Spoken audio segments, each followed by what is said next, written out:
So, today is June. I'm pretty sure the internet knows what's happening during this month. Pride Month. It's all about the LGBTQ plus community celebrating their sexuality, being proud of who they are.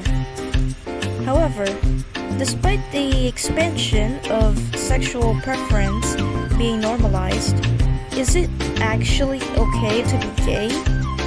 Well, today we're going to be talking about it. Let's dive into the Word of God.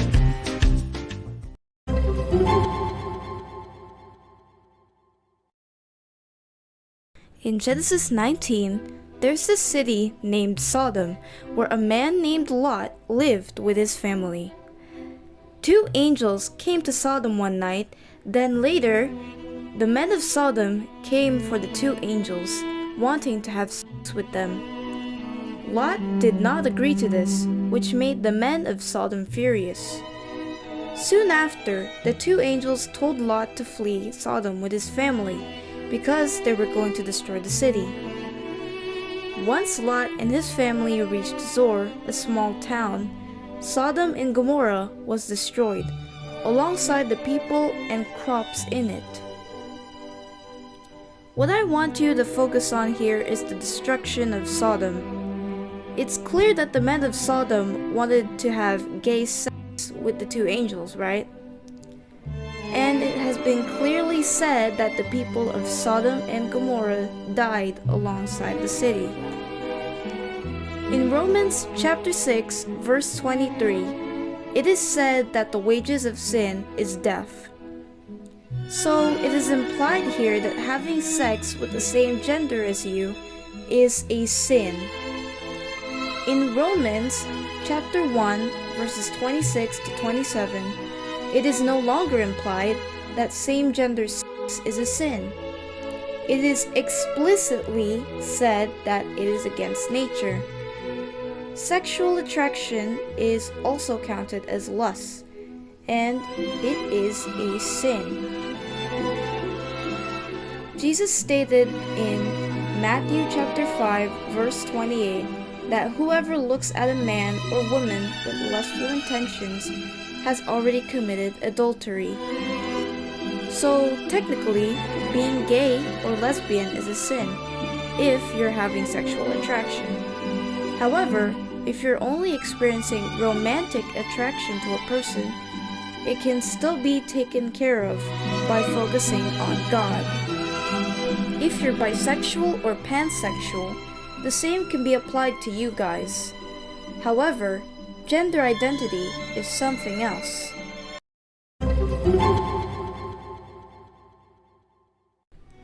Gender identity is about sense of their own gender. Now, the reason why some people associate with something different than their gender since birth is something called gender dysphoria. Gender dysphoria is distress or discomfort that arises when one's gender identity differs from the gender assigned to him or her at birth. However, there are only two genders made by God, male and female. The thing is, God is intentional when creating every detail about us, including our gender. Another thing to note is that God never makes mistakes. So, to change your gender or choosing not to associate with a gender at all, because your assigned gender feels wrong, is going against what God intended, and assuming that God makes mistakes when it comes to certain aspects. And going against what God intended is defined as sin. So therefore, being trans, non-binary, gender fluid, and etc. is technically a sin. Now, here's something to know. Just because homosexuality is a sin doesn't mean that Christians have a right to condemn the community that partakes in it. Luke chapter 17 verse 3 says, "Pay attention to yourselves. If your brother sins, rebuke him, and if he repents, forgive him." You must correct your brother or your sister when he or she sins, and forgive him or her if he or she repents. And 2 Timothy chapter 4 verse 2 says, "Preach the word, be prepared in season and out of season. Correct, rebuke, and encourage with great patience and careful instruction."